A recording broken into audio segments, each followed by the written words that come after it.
How about a chip for Super Yoshi? That's definitely a grok.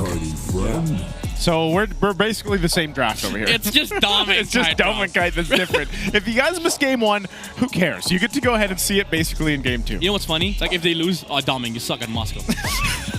Yeah, Dom and Kite gets the heat. Yeah, you have a good Granger, but your Moscow, eh. So that's the thing. It's like, does that one ban on the Granger change the... No. Change it? Matter of fact, I think this is a lot worse for Smart Omega because now you have late game. Is this the butterfly effect? Whatever the reverse of butterfly effect is, this is it. Let's go into conspiracy. What's the reverse of a butterfly effect? Nothing. Nothing. Nothing happens. What's the reverse of a butterfly? Wouldn't it be a caterpillar? Caterpillar effect. Caterpillar effect. Yeah, it's right. You reverse it. You're morphing into reverse. Welcome to the caterpillar effect. You become a pupa. You become a larva. You become a larva. The larva effect. Oh man! Because so the grok is good in the previous game. Yeah. In this game, it's still okay, but not as good as the previous game. Honestly, they don't have a way to manage this Moskov unless Dominic Kite messes up. And when when you're saying that maybe potentially Dominic Kite will suck with this hero, that's not gonna be true because Moscow is actually his most played hero of all seasons. We say he's probably the best Harith, but if you ask Dominic Kite, that's his best hero. This is his actual best hero. This is actual best statistically. Yeah. I was gonna say last game I had like a bit of a worry for the Granger. Yeah, it makes sense. Yeah. You have the early game, you build a Sky Piercer, you basically play the death ball of the the YSS Granger composition. But with this Moskov, now you have the benefit of having a macro advantage. You could TP anywhere. It's just that you don't have trees. But for for this Moskov, he's very good against Harith. And it's also providing Aurora late game now. Yeah. And one little visit there. Also got the Purify, by the way. Yeah. Which I still think Smart Omega, they got to do something differently playing around these arrows, man. Yeah. Like early game, I think that was a big component for Rora to go ahead and play into. Well, they already nailed one arrow to the Netski. Netski forced to use the Purify. But one thing that Omega has done better than previous game is to actually manage the invasion. Coming out from Demon Kite, in this scenario, they actually were able to stop Demon Kite from hunting. That's true. That's Super Yoshi calling the shots right there because he saw what happened game number 1. He was like, yo, Ryzen, I saw Green Cap get massacred by 4 heroes. Yeah. Let's not do that again. Information, basically, right? But that's one thing, if you look at the Smart Omega's lineup, they should be able to provide that information with this kind of composition. I think the biggest thing is the telltale sign of when this first objective is taken. It's already started by Demon Kite, and it's up to Smart Omega to answer this. Ryzen has to wait for an opening. Oh, Edward jumps in once again, but the Revital is there from Smart Omega. It's enough to sustain the damage, and James is able to outlive the poke coming out from Aurora, but again, the jump, they go back, they find the Selena and the Shadow Kill from Ryzen. It's not going to hit too much on the side of Aurora, but it does kill Edward. Say what you will about Super Yoshi, but my oh my. So far, I've been so impressed on how he's able to use the first skill to dodge. No! Oh! Okay. Woo! Chill. We've seen it one too many times. Bro, 100 HP. Almost 100 HP on the turtle. Yeah. Oh my god, Haji. Oh, one Garode. Okay, he's going to be able to flicker out. Arrows not going to land. But man, oh man, Omega, they fight back. Okay, so again, Super Yoshi dodging important spells from Rora, especially the jumps from Yue, with that immunity from the first skill. Now Netski gonna be in a lot of trouble here. It's actually being frozen by Dominic so many times in this game. Look at this. Yeah, he's gonna be fine. He's at least got the Purify now too. But yeah, that's the main thing. I was actually surprised that Yue went for that and ends up getting punished. So at least for Smart Omega, they go ahead and get the objective. They don't let things slip too far out of hand because you got to remember the previous game, it was so quick that the snowball started to build up for Rora, and that's how they like to play. And this is what you're talking about, freezing that lane and keeping things in favor here for Dominkite. Yep. Yeah, and also like we saw the damage mitigation come out from the Revitals from Light. Even though James like jumped too many times, Rora was just sustaining. But after that, Omega re-engaged with the full views. He got his HP back. And then Ryzen was able to find and land a Shadow Kill onto Edward. Yeah. be getting out of there. This time, it's a much slower early game for Rora, knowing that they have the Moskov anyways. So no double lane is going to happen, especially because Domicat decided to freeze the lane against this Harith. So they're keeping Netsky grounded to this bottom lane. Yeah, I was going to say this lane has been frozen for too long, and Rampart did not help at all because he lost 1 minion because of that. Yeah, so they just play around this, but Delmakai could also get in a position where if they stay there too long or he freezes it too long, then Smartmayo might choose to make a play, but instead, so far, I think they've made the adjustments against the arrows. Edward. The damage enough. Nice. Revitalize once again. Great Rampart. From Oh Light, but Edward's exit is blocked off. Good engage coming out from Smart Omega. Smart usage of the shadows as well from Ryzen. He didn't want to flicker? Yeah. Gotta say, Super Yoshi is making a case for this Grok. I think that is one of the most creative Grok plays that I've seen in a while. Maybe Bruce goes next. I mean, this week, people are showing up when it comes to utilizing this Grok, and Super Yoshi has been so locked in. Yeah, this is a great usage with the Grok. Again, that's why they went with basically the same draft here. Now their eyes set here on the bottom. Dominkite, rest of the team's going to be rotating down, so he should be fine. And ultimately, gold laners both are just kind of having a chill time. You know, they're able to go ahead and just farm out the way they need to. Yeah, now because of the fact that Yoshi and Haji can actually move around in the map, they've been the ones to control the river against Aurora. That's why we don't see a lot of rotations coming out from the dual mid of Yue and Light. So this is just going to be a farm game for them. Meanwhile, you have Smart Omega. You know what? They have to be very aggressive. If once they've gotten their items on both the Harith and the Hayabusa. I mean, look at this. Domikai just trying to grab some cams too, as he's zoned out from the turret. And there's so much pressure there that even as much as he froze it, he loses the turret first. Yeah. Gonna be Omega just taking advantage of this lead that they have. What they can do is be very oppressive.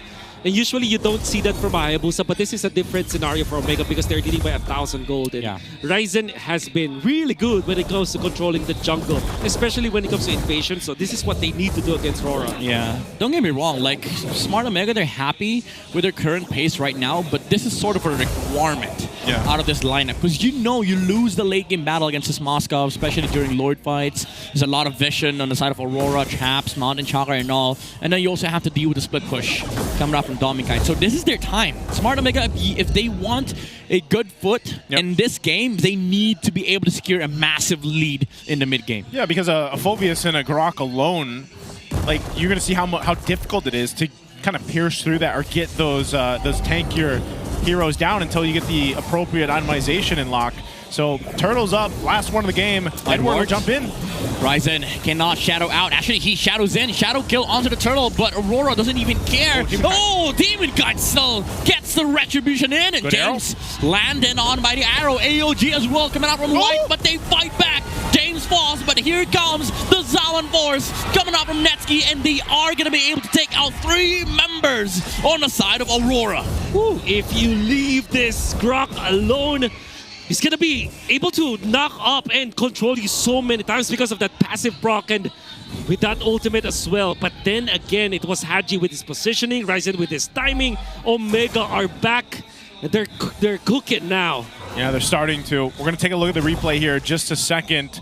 See how that broke out. Once again, the turtle was secured by Demon Kite. He gets that. But keep an eye on Super Yoshi on how he sets this up. Even though James goes down, survives there. But here's the setup. Haji and then the follow through with the tech charge was perfect. And then the Rampart. So far, Super Yoshi, man, he's been on point. He's the MVP right now of Smart Omega. I agree. You can see that he utilized his first skill to knock off one of the members of Rora to the very tip of that pit.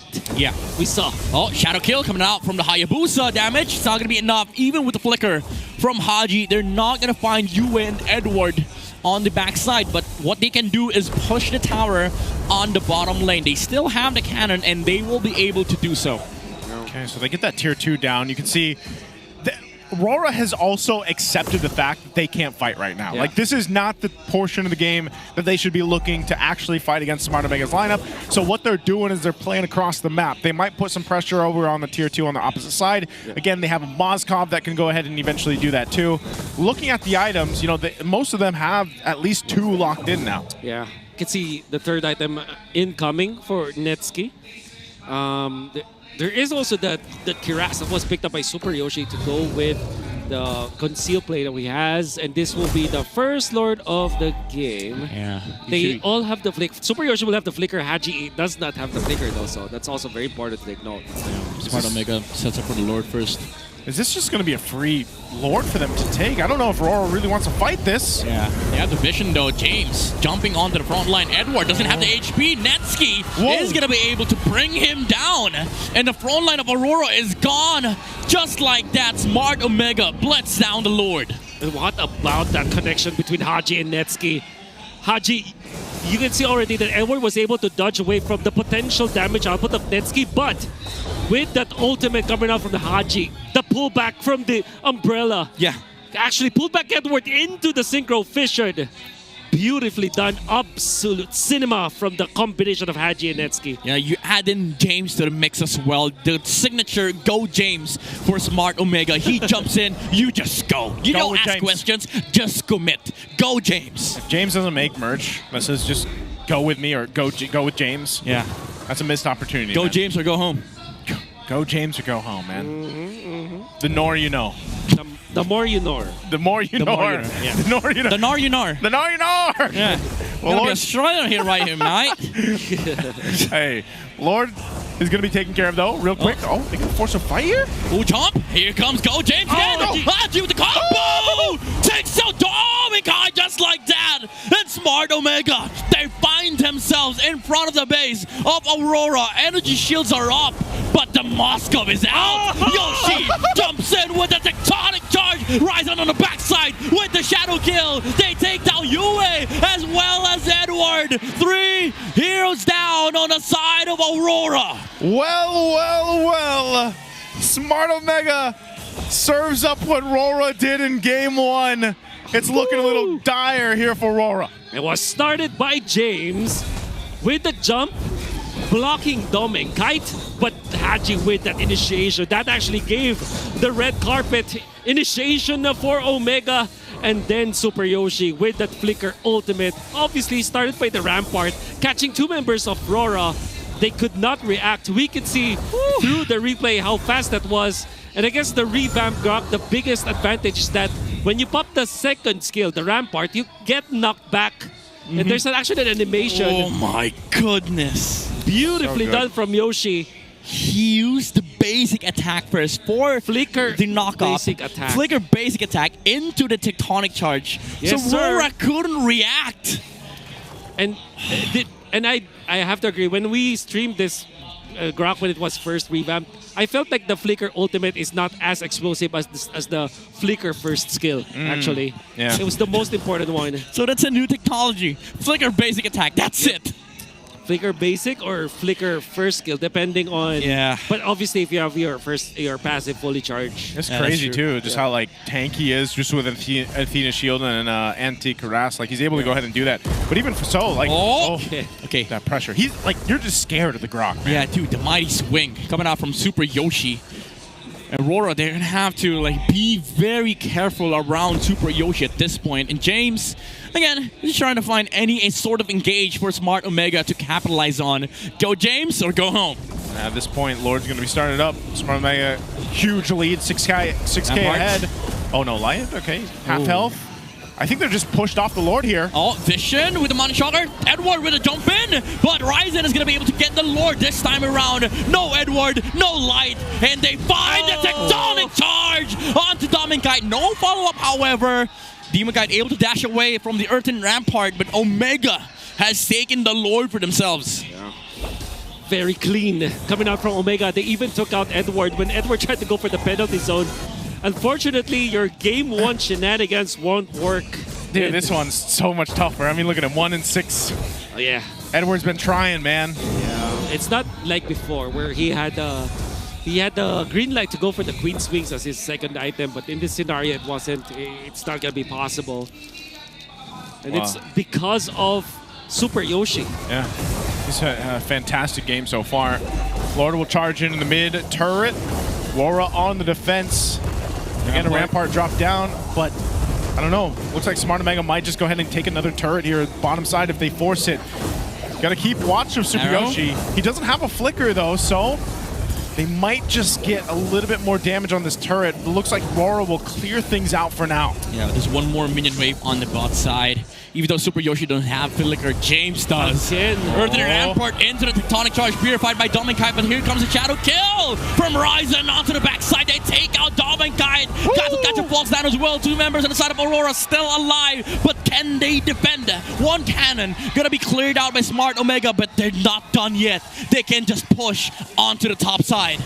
Oh man, they just don't have the dodge! minions pushing in yet. James! No! Okay, that's a bit of a blunder, but he doesn't want to go home. Well, in this case, he does go home because he's out of the team fight, but Smart Omega, they can clear out the tower on the top lane. Minions in front of the base of Aurora. Shadow kill by Ryzen. Winner crown coming out from Demon Kite, but it's not going to be enough. Yue goes out, and Smart Omega takes out the base, takes game number 2, and we go to the second game 3.